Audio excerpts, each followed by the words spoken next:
এই দেখেন নটিপুলা আসনা কিন্তু আসছে এই মুহূর্তে রাজাকার এই নটিপুলা এই দেখেন নটিপুলা কিন্তু আসছে এই নটিপুলা এই রাজাকার এই নটিপুলা রাজাকার মানছে এই দেখেন হাসনাত নটিপুলা হাসনাত এই করে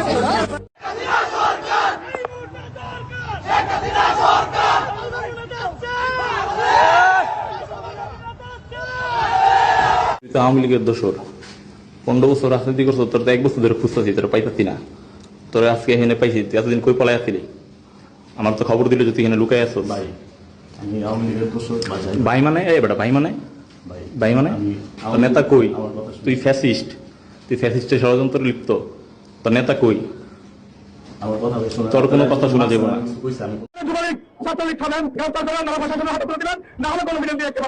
চট্টগ্রাম জেলা বিশেষ করে নুরুল আজিম রনি ভাই সহ আওয়ামী লীগের নেতৃবৃন্দ যারা রয়েছেন অতীব দ্রুত ওর বিষয়ে সিদ্ধান্ত গ্রহণ করুন।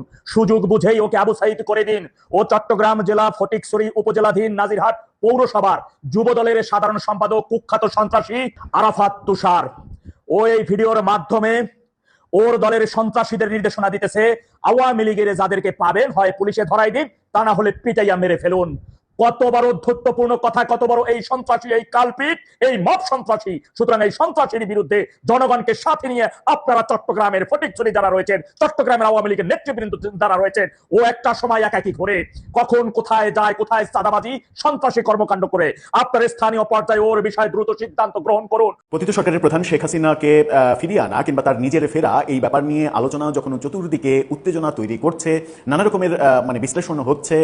শেখ হাসিনা গণমাধ্যমে সাক্ষাৎকার দিয়ে বলছেন তিনি ফিরবেন, ফিরে আইনের মোকাবেলা করবেন। ঠিক সেই মুহূর্তে প্রকাশ্যে আসলেন এবার আওয়ামী লীগ নেতা সাবেক মন্ত্রী জাহাঙ্গীর কবির নানক যখন সামনে আসলেন তখন জানা গেল ভেতরের অনেক তথ্য, এবং এটাও জানা গেল শেখ হাসিনা ফেরার যে প্রস্তুতি এবং বাংলাদেশকে প্রস্তুত করার যে পরিকল্পনা, সেই পরিকল্পনার প্রধান দায়িত্ব দেওয়া হয়েছে জাহাঙ্গীর কবির নানককে। যত কথাই বলি না কেন, ছাত্রলীগ যুবলীগ আওয়ামী লীগের আতঙ্ক আমাদেরকে তাড়া করছে। যতই প্রবোধ দেওয়ার চেষ্টা করি না কেন, আওয়ামী লীগের ফিরে আসায় আমাদের অনেকের ফিরে আসার আতঙ্কে আমাদের হাত পা কাঁপছে, এটি বাস্তবতা। আর অন্যদিকে আওয়ামী লীগ কিন্তু বন্ধ নেই। যেদিন থেকে আগস্ট মাসের 5 তারিখ বোধহয় তারা মুখ বন্ধ রেখেছিল, বা 6 তারিখে বন্ধ রেখেছিল, 7-8 তারিখ থেকে তারা দ্বিধা আসছে, যে যার মতো করে সামাজিক মাধ্যম ব্যবহার করে, আন্তর্জাতিক গণমাধ্যম ব্যবহার করে তারা বলে যাচ্ছে এবং একের পর এক তারা কর্মসূচি দিয়ে যাচ্ছে। এরা কারা, কোন পক্ষগুলো এত শক্তিশালী হয়ে উঠলো যে ধরেন ছাত্রলীগ, আওয়ামী লীগ শরীফ হোসেনের সঙ্গে এমন করে তাকে জয় বাংলা জয় বঙ্গবন্ধু বলিয়েছে? কোথায়? আমরা তো এই জুলাই যোদ্ধাদের কাছেই শুনি যে সারা বাংলাদেশে এখনো নাকি কোথাও ওই আওয়ামী লীগ ছাত্রলীগ উঠে দাঁড়াবে এর কোনো সুযোগ নাই, তাহলেই নাকি জুলাই যোদ্ধারা ঐক্যবদ্ধ হয়ে দাঁড়িয়ে পড়বেন। তাহলে এদেরকে কারা পেটাচ্ছেন, কারা এদেরকে দিয়ে এরকম ভয় পাইয়ে দিচ্ছেন, সে প্রশ্নটা কিন্তু করতেই হয়। ভারতের নতুন হাইকমিশনার দীনেশ ত্রিবেদী যেদিন বাংলাদেশে আসলেন, ঠিক একই দিনে সীমান্তে বিএসএফ একজন বাংলাদেশিকে গুলি করে হত্যা করেছে।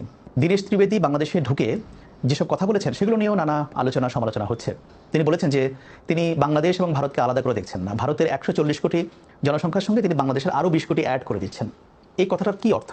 প্রথমেই যে ভিডিও ক্লিপগুলো দেখেছেন সেই ক্লিপগুলো দেখেই বুঝতে পেরেছেন আজকের ভিডিওটি কতটা গুরুত্বপূর্ণ হতে যাচ্ছে এবং কোন বিষয়ের দিকে ইঙ্গিত করছে।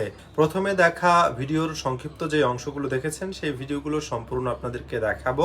তার আগে ছোট করে একটি অনুরোধ, আপনারা যদি এই ধরনের রাজনৈতিক ভিডিওগুলো দেখতে পছন্দ করে থাকেন অবশ্যই চ্যানেলটি সাবস্ক্রাইব করে পরবর্তী ভিডিওটি সবার আগে পাওয়ার জন্য বেল আইকনটি অল করে দিবেন। চলুন দর্শক, কথা না বাড়িয়ে একটি লাইক দিয়ে একে একে সেই ভিডিওগুলো দেখে আসি। এরা কারা, কোন পক্ষগুলো এত শক্তিশালী হয়ে উঠলো যে ধরেন ছাত্রলীগ, আওয়ামী লীগ শরীফ হোসেনের সঙ্গে এমন করে তাকে জয় বাংলা জয় বঙ্গবন্ধু বলিয়েছে? কোথায়? আমরা তো এই জুলাই যোদ্ধাদের কাছেই শুনি যে সারা বাংলাদেশে এখনো নাকি কোথাও ওই আওয়ামী লীগ ছাত্রলীগ উঠে দাঁড়াবে এর কোনো সুযোগ নাই, তাহলেই নাকি জুলাই যোদ্ধারা ঐক্যবদ্ধ হয়ে দাঁড়িয়ে পড়বেন। তাহলে এদেরকে কারা পেটাচ্ছেন, কারা এদেরকে দিয়ে এরকম ভয় পাইয়ে দিচ্ছেন, সে প্রশ্নটা কিন্তু করতেই হয়। 2024 আগস্টের পর আপনাদের অনেকেরই মনে থাকবে আমরা যখন প্রথম বীর জুলাই যোদ্ধা হাসনাত সার্জিসদের চিনতে শুরু করলাম, আর তারা যখন বীর জুলাই যোদ্ধা হওয়ার সুবাদে দামি দামি গাড়ি চড়তে শুরু করলেন, প্রায়শই রাতে বিরাতে তাদের গাড়িতে কারা কারা জানি ধাক্কা দিত, আর হাসনাত সার্জিসরা হুঙ্কার ছেড়ে সংবাদ মাধ্যমে বলতেন, ফেসবুকে পোস্ট দিতেন যে তাদেরকে হত্যা চেষ্টায় নাকি এসব গাড়ি দুর্ঘটনার ঘটনা ঘটছে।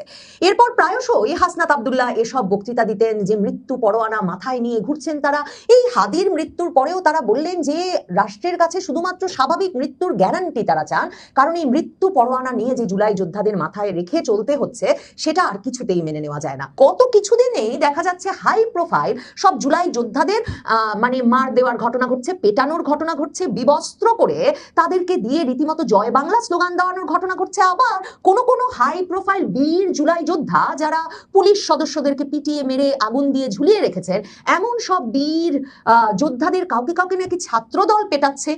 একদিন পেটানোর ভয়ে গিয়ে থানায় আশ্রয় নিচ্ছেন বীর জুলাই যোদ্ধা, তার পরের দিন ছাত্রদল খুঁজে বের করে তাদেরকে পেটাচ্ছে। আবার কোনো জুলাই যোদ্ধাকে নাকি পুলিশ ধরে নিচ্ছে, এ অভিযোগ আসছে। আবার অনেক ক্ষেত্রেই ওই পরিবারগুলো বলছে না না আমরা জুলাইয়ের সঙ্গে জড়িত ছিলাম না, কিংবা জুলাইয়ের সঙ্গে তারা বিষয়টাকে না মেশালেও জুলাই যুদ্ধে যারা নেতৃত্ব দিয়েছেন সেসব ব্যক্তিবর্গ এসে বলছেন এরা মার খাচ্ছে, এরা পিটুনি খাচ্ছে, এদেরকে পুলিশ হয়রানি করছে শুধুমাত্র এই কারণে যে এরা জুলাইপন্থী, এরা জুলাই যোদ্ধা। মানে হঠাৎ করে সারা বাংলাদেশে সাধারণ মানুষ, ছাত্রদল, জয় বাংলা জয় বঙ্গবন্ধু বলানো লোক, পুলিশ সবাই মিলে কেন জুলাইপন্থী আর জুলাই যোদ্ধাদের বিপক্ষে দাঁড়িয়ে গেল এবং এদের গায়ে হাত তোলার সাহস করছে, সেটা কিন্তু একটা খুব গুরুত্বপূর্ণ প্রশ্ন নিশ্চিতভাবেই। দেখেন, সবচেয়ে আলোচিত এখন যে ঘটনাটা, সকল সংবাদ মাধ্যমে শিরোনাম, ক্রিকেটার নাইমকে চট্টগ্রামে পুলিশ মারধর করেছে এবং এই কারণে পুলিশের এক এসআই সহ দুজনকে সাময়িকভাবে বরখাস্ত করা হয়েছে। ঘটনাটাতে ক্রিকেটার নাইম যেটা সাংবাদিকদেরকে জানিয়েছেন, তিনি বলেছেন যে রাতের ফ্লাইটে তিনি চট্টগ্রাম বিমানবন্দরে নামার পর অটোরিকশা করে বাসার উদ্দেশ্যে রওনা হন। এক্সপ্রেসওয়ে থেকে নামার সময় লালখান বাজার এলাকায় পুলিশ অটোরিকশাটিকে থামার সংকেত দেয়, চালকের কাছ থেকে গাড়ির কাগজপত্র নেয়, আর পরে নাকি গাড়ি থেকে নামিয়ে নাইম হাসানকে লাঠি ও পাইপ দিয়ে মারধর করা শুরু করেন খুলশী থানার এসআই শফিকুল ইসলাম আর পুলিশের সোর্স সোহেল। একটা পর্যায়ে অটোরিকশায় করে নাইমকে তারা থানায়ও নিয়ে যান, সেখানেও তাকে হেনস্থা করা হয়। পরে বিসিবি কর্মকর্তাদের হস্তক্ষেপে ছাড়া পেতে হয় নাইমকে।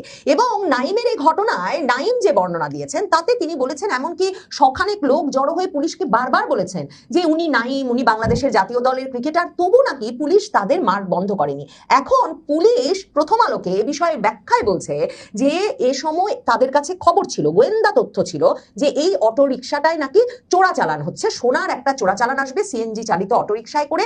এই তথ্যের ভিত্তিতে শফিকুল নামের ওই এসআই লালখান বাজার এলাকায় অভিযানে যান এবং মনিরুল, খুলশী থানার আরেক এসআই, তিনি একটা গোয়েন্দা সংস্থার কাছ থেকে ওই অটোরিকশা দিয়ে সোনা চোরাচালান হচ্ছে এই তথ্য পেয়েছেন বলে দাবি করেছেন। মানে গোয়েন্দা সংস্থা, পুলিশ সবাই মিলে এই ক্রিকেটারকে সোনা চোরাচালানি বানিয়ে এমন মানে আচমকা অটোরিকশা থেকে নামিয়ে পাইপ দিয়ে মারছে, লাঠি দিয়ে মারছে, সেটা যেমন বিস্ময়কর এবং আতঙ্কজনক, কিন্তু আমার কাছে মনে হয়েছে সবচেয়ে তাৎপর্যপূর্ণ যেটা, সেটা হচ্ছে জুলাইয়ের নেতা, জুলাইয়ের এই যে ফ্যাসিস্ট বিরোধী আন্দোলনের এক প্রধান মুখ পিনাকি ভট্টাচার্য, তিনি স্ট্যাটাস দিয়ে বলেছেন এই যে ক্রিকেটার নাইম, তাকে যে পেটানো হয়েছে কারণ তিনি জুলাইপন্থী একজন ব্যক্তি। পিনাকি ভট্টাচার্য লিখছেন যে জাতীয় দলের ক্রিকেটার নাইম হাসান জুলাইপন্থী একজন ব্যক্তি, তার বাবা শহরের স্থানীয় কাউন্সিলর, বিএনপি নেতা, এবং তিনি লিখছেন কোন জুলাই বিরোধী কারোর সাথে কখনো এরকম ঘটনা ঘটতে দেখবেন না, এরকম কোনো ঘটনা শুধুমাত্র জুলাইপন্থীদের সাথেই ঘটে।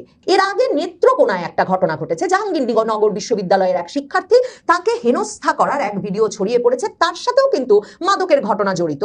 ওই যুবকে, একদল যুবক নাকি এই জাহাঙ্গীরনগর বিশ্ববিদ্যালয়ের শিক্ষার্থীকে ধরে তাকে মাদক কারবারি বলে হেনস্থা করতে থাকেন। এখন সেই নেত্রকোনায় জাহাঙ্গীরনগর বিশ্ববিদ্যালয়ের যে শিক্ষার্থীকে হেনস্থা করা হয়েছে পূর্বধলা উপজেলার সিন্দুররাটিয়া শালদিঘা এলাকায়, সেখানে ওই শিক্ষার্থী সাংবাদিকদের বলেছেন, সংবাদ মাধ্যমকে বলেছেন যে তিনি এদের গ্রামের বাড়ি এসেছেন, এরপর তিনি সদর উপজেলার আরেকটা গ্রামে তার বড় বোনের বাড়িতে গিয়েছিলেন, সেখান থেকে তিনি যখন নেত্রকোনা পূর্বধলা সড়কের বাইপাস মোড় এলাকায় ঘুরতে যান, সন্ধ্যার পর সেখানে তিনি একটা ইজি বাইকে পূর্বধলা সড়কের উদ্দেশ্যে রওনা হন, আর পথে ত্রিমোহনী সেতুটা পার হয়ে শালদিঘা এলাকায় গেলেই, মানে নেত্রকোনার মধ্যেই, দুই যুবক তার পথ রোধ করে তাকে ইজি বাইক থেকে নামতে বললে নেমে পড়েন তিনি।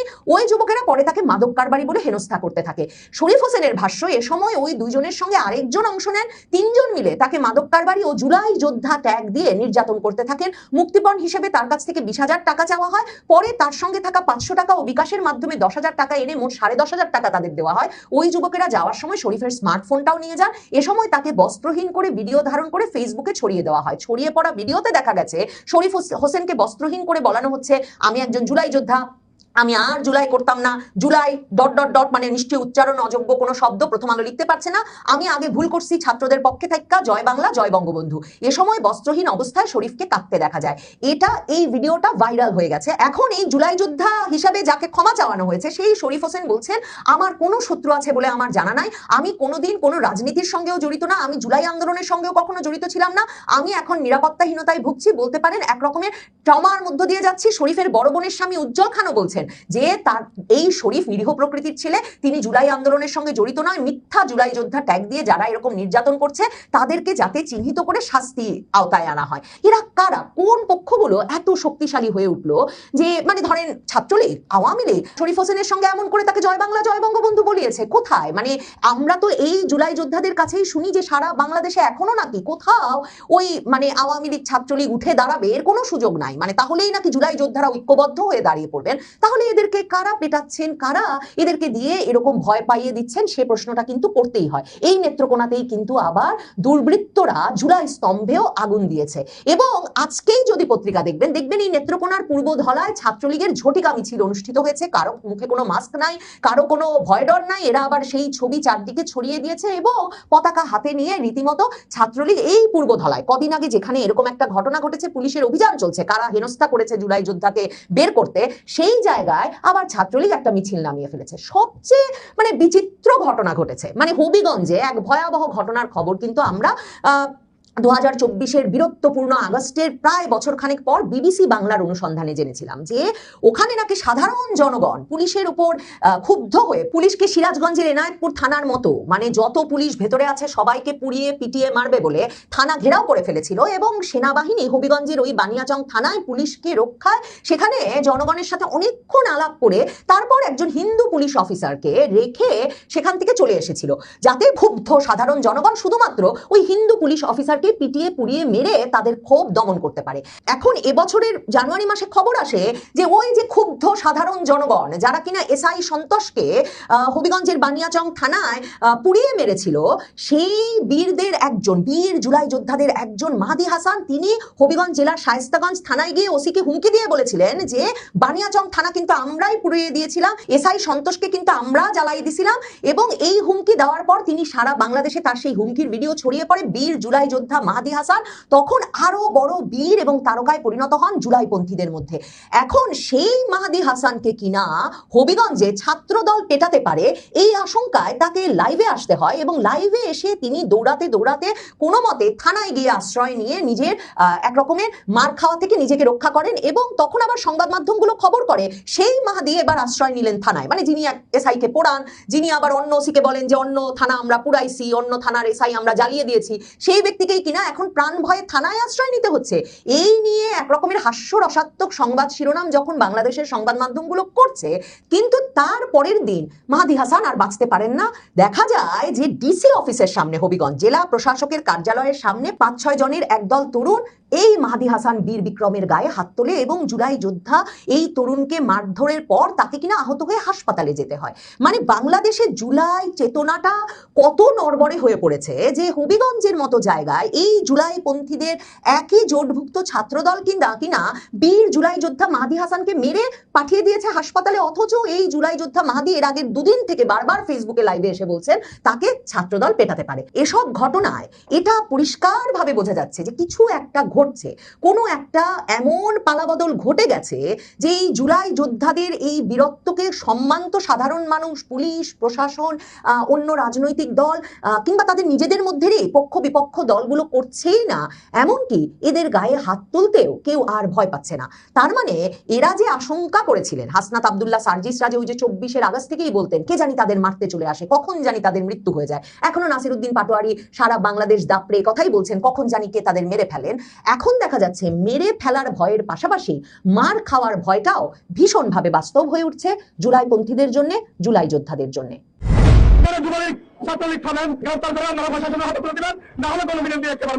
চট্টগ্রাম জেলা বিশেষ করে নুরুল আজিম রনি ভাই সহ আওয়ামী লীগের নেতৃবৃন্দ যারা রয়েছেন অতীব দ্রুত ওর বিষয়ে সিদ্ধান্ত গ্রহণ করুন, সুযোগ বুঝেই ওকে আবু সাইদ করে দিন। ও চট্টগ্রাম জেলা ফটিকছড়ি উপজেলাধীন নাজিরহাট পৌরসভার যুব দলের সাধারণ সম্পাদক কুখ্যাত সন্ত্রাসী আরাফাত তুষার। ও এই ভিডিওর মাধ্যমে ওর দলের সন্ত্রাসীদের নির্দেশনা দিতেছে, আওয়ামী লীগের যাদেরকে পাবেন হয় পুলিশে ধরাই দিন, তা না হলে পিটাইয়া মেরে ফেলুন। কত বড় ধৈর্যপূর্ণ কথা, কত বড় এই সন্ত্রাসী, এই কালপিট, এই মব সন্ত্রাসী। সুতরাং এই সন্ত্রাসীর বিরুদ্ধে জনগণকে সাথে নিয়ে আপনারা চট্টগ্রামের ফটিকছড়ি যারা রয়েছেন, চট্টগ্রামের আওয়ামী লীগের নেতৃবৃন্দ যারা রয়েছেন, ও একটা সময় একাকি ঘুরে কখন কোথায় যায়, কোথায় চাঁদাবাজি সন্ত্রাসী কর্মকাণ্ড করে। আপনার স্থানীয় পর্যায়ে ওর বিষয়ে দ্রুত সিদ্ধান্ত গ্রহণ করুন। ওর বিষয় দ্রুত, ওর যেন কণ্ঠ দিয়ে কথা বের হয় না। যদি ওর চ্যাপ্টার একেবারে ক্লোজ করতে না পারেন, ওকে ধরে পঙ্গুতে এমন ব্যবস্থা করে দিন যেন 1 বছর পঙ্গু হাসপাতালে থাকে আর বাকি লাইফ টাইম যেন হুইল চেয়ারে থাকে। ওরে দেখে যেন ফটিকছড়ি উপজেলাধীন নাজিরহাট পৌরসভার বিএনপির বাকি যে সকল শুষ্কপুঠি, চুনাপুঠি বা সন্ত্রাসী কর্মকাণ্ডে লিপ্ত পুরো চট্টগ্রাম জেলায় থাকা, ওরা যেন শিক্ষা গ্রহণ করে যে অতি বাড়াবাড়ি, অতি উৎসাহী ভাবে কোনো কিছু করতে গেলে সারা জীবন লাইফ সাপোর্টে থাকতে হবে। হুইল চেয়ার ছাড়া উপায় থাকবে না, মুখ থাকবে, কথা বের হবে না, কারণ মুখের মধ্যে জিহ্বা থাকবে না। ও যে হাত নাড়িয়ে বলেছে আওয়ামী লীগের নেতাদের বা আওয়ামী লীগের কাউকে পাইলে হয় পুলিশে দিন, তা না হলে তাকে গণধোলাই দিয়ে মেরে ফেলুন। ওই হাতের জায়গায় থাকতে পারে না। ইতিমধ্যেই স্বাধীনতা সার্বভৌমত্ব পুনরুদ্ধারের জন্য বীর চট্টলাররা যেভাবে জেগে উঠেছে, পুরো দেশবাসী চট্টগ্রামের দিকে তাকিয়ে আছে। তারা বুক ভরা আশা নিয়ে আছে যে চট্টগ্রাম থেকেই কোনো নতুন সূর্য উদয় হবে। 1971 সালে যখন বঙ্গবন্ধুর পক্ষ থেকে সর্বপ্রথম এম এ হান্নান সাহেব এই চট্টগ্রাম থেকেই তার পক্ষে স্বাধীনতা পাঠ করেছিলেন। সুতরাং আগামীর নতুন সূর্যোদয় এই চট্টগ্রাম থেকেই শুরু হবে ইনশাআল্লাহ। বীর চট্টলার সহ সারা বাংলায় আওয়ামী লীগের নেতৃবৃন্দ যারা রয়েছেন, শুধুই রাজপথে মিছিল করলে চলবে না। এই স্বাধীনতা সার্বভৌমত্ব এটিও ছোটখাটো কোনো যুদ্ধ নয়। মনে রাখবেন, এই যুদ্ধ শুধুই রাজপথে মিছিলে সীমাবদ্ধতা থাকলে চলবে না। আপনাদের গেরিলা কায়দায় ও সর্বাত্মক ভাবে এই স্বাধীনতার সার্বভৌমত্ব পুনরুদ্ধারের ক্ষেত্রে যারাই বাধা হয়ে দাঁড়াবে, যে সকল মব সন্ত্রাসী, রাজাকারের বাচ্চা এবং বিএনপির যে সকল কুখ্যাত সন্ত্রাসীগুলো আপনাদের বাধা বিঘ্ন দেওয়ার চেষ্টা করবে এবং যে সকল সন্ত্রাসীগুলো অতি উৎসাহী হয়ে এই ধরনের বক্তব্য দিবে, ওর বক্তব্য এখানে চ্যাপ্টার ক্লোজ করে দিবেন। ও যেন ওর মুখ দিয়ে কোনো টু শব্দ বের করতে না পারে, সেই ব্যবস্থা করতে হবে আপনাদেরকে। ওই খাগড়াছড়িতে আওয়ামী লীগের মিটিং হচ্ছে জানতে পেরে বিএনপির সন্ত্রাসীরা গিয়েছিল সেই মিটিং কে পণ্ড করার জন্য। সেখান থেকে তারা 10-এর অধিককে হাসপাতালে পাঠিয়ে দিয়েছে। এভাবেই কাজ করতে হবে ভাইয়েরা আমার, আর বসে থাকলে চলবে না। যত দ্রুত সম্ভব নাজিরহাট পৌরসভা যুব দলের সাধারণ সম্পাদক এই কুখ্যাত সন্ত্রাসী তুষারের বিষয়ে আপনারা সিদ্ধান্ত গ্রহণ করে ওর বিষয়টা ক্লোজ করে দিন। আসসালামু আলাইকুম। ভারতের নতুন হাইকমিশনার দীনেশ ত্রিবেদী যেদিন বাংলাদেশে আসলেন, ঠিক একই দিনে সীমান্তে বিএসএফ একজন বাংলাদেশিকে গুলি করে হত্যা করেছেন। দীনেশ ত্রিবেদী বাংলাদেশে ঢুকে যেসব কথা বলেছেন সেগুলো নিয়েও নানা আলোচনা সমালোচনা হচ্ছে। তিনি বলেছেন যে তিনি বাংলাদেশ এবং ভারতকে আলাদা করে দেখছেন না, ভারতের 140 কোটি জনসংখ্যার সঙ্গে তিনি বাংলাদেশের আরও 20 কোটি অ্যাড করে দিচ্ছেন। এই কথাটার কি অর্থ? এটার কোনো অর্থ তো আসলে বোঝা যাচ্ছে না। তিনি আরেকটা কথা বলেছেন যে দুই দেশের ক্রিকেট টিম একটা হয়ে গেলে অসুবিধা কি, কিন্তু দুই দেশের ক্রিকেট টিম একটা হবে কেন? বাংলাদেশ আলাদা দেশ, ভারত আলাদা দেশ। তো এই কথারও কি অর্থ সেটাও ঠিক আসলে পরিষ্কার করে আমরা বুঝতে পারছি না। কারণ দেখুন, ভারত অনেকদিন পরে একজন পলিটিশিয়ানকে কোনো দেশের এই তার নেইবারিং কান্ট্রিগুলোতে তারা হাই কমিশনার হিসেবে নিয়োগ দিয়েছেন। তিনি বাংলাদেশে এসে যে কথাগুলো বলেছেন, বাংলাদেশের কোনো হাই কমিশনার গিয়ে যদি ভারতে এ ধরনের কোনো কথা বলতেন, তাহলে ভারত বিষয়টাকে কীভাবে নিত? নিশ্চয়ই ভালোভাবে নিত না। বাংলাদেশের মানুষের ব্যাপারটাকে ভালোভাবে নিচ্ছে না। কিন্তু যাই হোক, তিনি এসেছেন। আশা করা হচ্ছে যে বাংলাদেশ এবং ভারতের মধ্যকার যে সম্পর্ক, এটা হয়তো স্মুথ হবে নতুন সরকারের সময়, বিএনপি সরকারের সময়। কিন্তু নানা প্রশ্ন উঠছে বিভিন্ন সময়, ইলেকশনের আগে থেকেও এবং এখন থেকেও, যে আসলে বিএনপির সঙ্গে ভারতের সম্পর্কটা কোন পথে যাবে। বিএনপি কি ভারতের সঙ্গে অতিমাত্রায় বাংলাদেশের স্বার্থকে ছাড় দিবে, যেটা আগে হয়েছিল, নাকি বিএনপি তার মতো করে, বিএনপি যেটা বলছে যে বাংলাদেশ ফার্স্ট পলিসি, সেটাতেই তারা স্ট্রিক্ট থাকবে? এটা এখন দেখার বিষয় সামনের দিনগুলোতে। তবে কিছু আর্লি সাইন্স অ্যান্ড সিমটমস আছে যেগুলোতে দেখে মনে হচ্ছে যে সম্পর্ক যে একেবারে খুব ব্যাপক উচ্চতায় উঠে যাবে, সেরকম কোনো লক্ষণ আপাতত দেখা যাচ্ছে না। কারণ কয়েকদিন আগে ইন্ডিয়ার একটা প্রভাবশালী পত্রিকা দ্য হিন্দু, তারা একটা রিপোর্ট করেছে, এটা অ্যানালিসিস করেছে। তো সেখানে তারা উল্লেখ করেছে যে বাংলাদেশ এবং ভারতের মধ্যে একটা সম্পর্কের বা আস্থার একটা ঘাটতি রয়ে গেছে। কেন রয়ে গেছে? বাংলাদেশ মনে করছে যে নতুন সরকার আসার পর, অর্থাৎ বিএনপি সরকার মনে করছে যে ভারত বা বিভিন্ন জায়গায় যে সমস্ত রেটরিক ইউজ করছে বাংলাদেশ বিরোধী, এটা হয়তো কমে আসবে। কিন্তু আমরা সেটা কমে আসার কোনো লক্ষণ কিন্তু দেখিনি। কারণ পশ্চিমবঙ্গে যে নির্বাচন হয়েছে, যেখানে শুভেন্দু অধিকারী বা বিজেপি জয়লাভ করেছেন, সেখানে কিন্তু পুরো নির্বাচনটাই হয়েছে বাংলাদেশ বিরোধী একটা প্রচারণার মাধ্যমে। এবং পশ্চিমবঙ্গে বিজেপি ক্ষমতা আসার পর এখন সীমান্তে কি অবস্থা, এটা তো দেখতেই পাচ্ছেন। বাংলাদেশের সীমান্তে কিন্তু এখন মোটামুটি একটা বেশ উত্তেজনাকর অবস্থা চলছে। বিজেপি, বাংলাদেশের যে সীমান্তরক্ষী বাহিনী, তারা একটা খুব টাফ স্ট্যান্ড নিয়েছে এই পুশিনের এগেনস্টে। তাদের সঙ্গে বিভিন্ন জায়গায় গ্রামবাসীরাও যোগ দিচ্ছেন। এটা কিন্তু একটা নতুন বিষয়, নতুন ফেনোমেনা। সুতরাং এ থেকে বোঝা যাচ্ছে যে সীমান্তের যে উত্তেজনাকর পরিস্থিতি, এই পরিস্থিতি আসলে যদি ভারতের দিক থেকে পুশিং যে অ্যাটেম্পটস এটা যদি না থামে, এই পরিস্থিতি অব্যাহত থাকবে। দ্য হিন্দুর ওই রিপোর্টে বলা হচ্ছে কেন বিএনপি মনে করছে যে ভারতের দিক থেকে তারা আরও কিছু একটু লিবারাল অ্যাটিটিউড আশা করেছিল এই অর্থে যে ইন্টারিম সরকারের সময় ভারত যেভাবে চলেছে বা ইন্টারিম সরকারকে তারা যে দৃষ্টিতে দেখেছে, বিএনপি সরকার আশা করেছিল যে হয়তো সেখান থেকে ভারত কিছুটা সরে আসবে এবং এই সরে আসার হয়তো কিছু তারা গুডউইল জেস্টার দেখাতে পারত।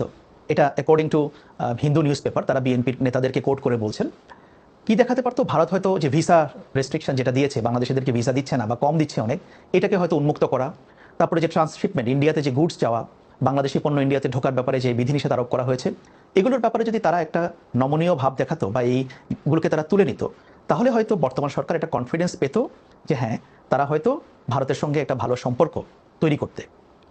অফকোর্স বিএনপি সরকার, তারেক রহমানের নেতৃত্বে সরকার, তারা ভারতের সঙ্গে একটা ওয়ার্কিং রিলেশনশিপ তৈরি করতে চায়, যে সম্পর্কটা হবে একটা উইন উইন সিচুয়েশন, বাংলাদেশের জন্য লাভজনক, ভারতের জন্য হয়তো লাভজনক। কারণ বাংলাদেশ তো কখনো চাইবে না যে বাংলাদেশের স্বার্থ বিকিয়ে দিয়ে শুধু ভারতের স্বার্থকে প্রাধান্য দেওয়া। এখন ভারত এখানে গুডউইল জেস্টার কতটা দেখাতে পারবে সেটা একটা বড় বিষয়।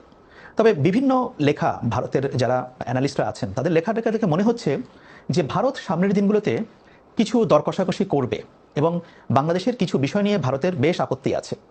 এর মধ্যে একটা হচ্ছে বিগত ইন্টারিম সরকারের সময় যে কিছু কাজ তারা করেছে সেই ব্যাপারগুলো নিয়ে। তার মধ্যে সবচেয়ে বড় হচ্ছে বাংলাদেশ এবং চীন যৌথভাবে এখানে একটা ড্রোন কারখানা তারা তৈরি করবে। ভারত সেটাকে ভালোভাবে নিচ্ছে না। মানে অন্তর্বর্তী সরকারের সময় যেটা হয়েছিল সেটা হচ্ছে যে China Bangladesh drone and military deal, এটি ভারত ভালোভাবে নেয়নি। একই সঙ্গে আমেরিকার সঙ্গে যে বাণিজ্য চুক্তি করেছে, এই চুক্তিটাকেও ভারত খুব একটা ভালোভাবে দেখছে না।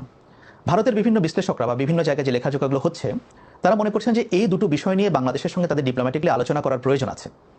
তো এটা একটা বড় বিষয়।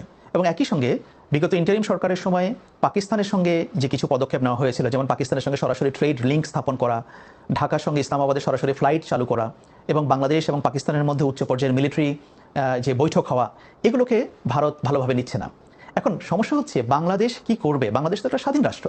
বাংলাদেশ কার সঙ্গে কোন ধরনের চুক্তিতে যাবে, কার সঙ্গে কোন ধরনের আলোচনায় যাবে, এটা বাংলাদেশের একান্ত নিজস্ব ব্যাপার, ডোমেস্টিক ব্যাপার। সেখানে ভারত এটাতে কেন মনক্ষুণ্ণ হবে, এটা তো একেবারেই অগ্রহণযোগ্য। কারণ দেখুন, ভারত যা কিছু করে সেখানে কি বাংলাদেশ আপত্তি করতে পারে? সেটা তো পারে না। তাহলে ভারত কেন এই বিষয়গুলোতে আপত্তি তুলবে? ভারত যে এখনো এই সরকারকে পুরোপুরি কনফিডেন্সে নিয়েছে সেটাও অবশ্য এখনো অবধি বলা যাবে না, যদিও তাদের আর উপায় নেই, তারা এই সরকারের সঙ্গে কাজ করতে চায়। যেমন তাদের অনেকে মনে করেন যে এই নির্বাচনের আগে তারেক রহমান যে নির্বাচনী প্রচারণা করেছেন সেখানে তিনি অ্যান্টি ইন্ডিয়ান রেটোরিক ইউজ করেননি, একেবারেই বলেননি, যেটা বিএনপি আগের নির্বাচনগুলোতে বলতো। এখন ভারতের এই বিষয়টা নিয়ে একটু সংশয় আছে। এটা কি বিএনপির সত্যি সত্যি তাদের একটা পলিসির পরিবর্তন হয়েছে, নাকি তারা এটাকে মোটামুটিভাবে একটা কশাসলি এই বিষয়টাকে তারা অ্যাভয়েড করে যাচ্ছে? এখন বিষয়টাকে ভারত দেখতে চায় যে এই যে বিএনপি বা তারেক রহমান নির্বাচনের আগে যে অ্যান্টি ইন্ডিয়ান রেটোরিক ব্যবহার করেননি, এটাকে একটা স্ট্র্যাটেজিক ব্যাপার নির্বাচনের সময়, নাকি এতে করে বিএনপির পলিসি শিফট হয়েছে বা বিএনপির পলিসি পরিবর্তন হয়েছে? এই ব্যাপারটা নিয়েও ভারত এখনো পরিষ্কার নয়। কিন্তু সে যাই হোক, বাংলাদেশের মতো চলবে, বাংলাদেশ কি করবে বা বাংলাদেশের পলিটিক্যাল লিডারশিপ কি করবে, কোন স্টাইলে বক্তব্য দিবেন, কিভাবে করবেন, এটা বাংলাদেশের অভ্যন্তরীণ রাজনীতির বিষয়।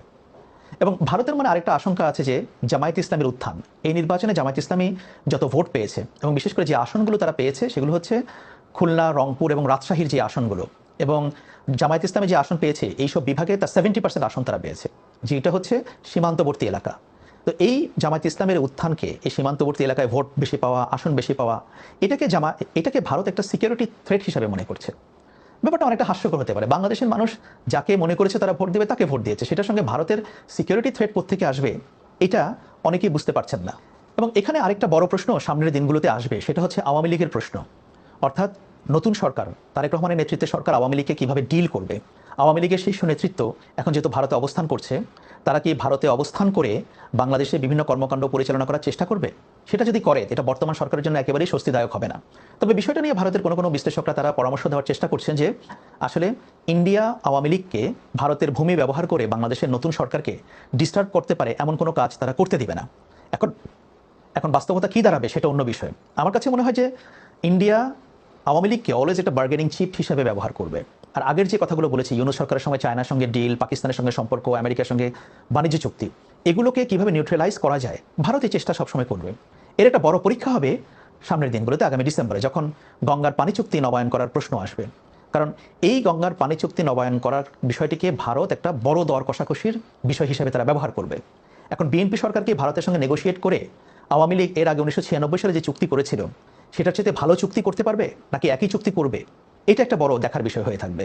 এবং ভারত ন্যাচারালি চাইবে গঙ্গার পানি চুক্তিকে সামনে রেখে যাতে করে বিএনপি সরকারের উপর চাপ তৈরি করা যায়, ডিপ্লোম্যাটিক চাপ তৈরি করা যায়। একই সঙ্গে সীমান্তের ইস্যুগুলোকেও তারা হয়তো জিইয়ে রাখবে, কারণ হচ্ছে ওইটাও একটা বড় চাপ তৈরি করবে সরকারের উপর। সুতরাং অনেকেই যেটা বলছেন, বিশেষ করে বাংলাদেশের সরকার বিরোধীরা অর্থাৎ বিএনপির বিরোধী যারা আছেন, তারা বলছেন যে বিএনপি ভারতের পকেটে ঢুকে গেছে বা ভারতের সঙ্গে তাদের অতি দহরম মহরম। ব্যাপারটাকে এখনো পর্যন্ত ওইভাবে এক্সপ্লেইন করার বা দেখার কিন্তু কোনো সুযোগ তৈরি হয়নি। হ্যাঁ, বিএনপি ভারতের সঙ্গে একটা ভালো সম্পর্ক চায়, সবাই চাইবে তার প্রতিবেশীর সঙ্গে একটা ভালো সম্পর্ক, একটা ওয়ার্কিং রিলেশনশিপ থাকুক, একটা উইন উইন রিলেশনশিপ থাকুক। কিন্তু এর অর্থ এই নয় যে বিএনপি ভারতের পকেটে ঢুকে গেছে বা ঢুকে পড়বে।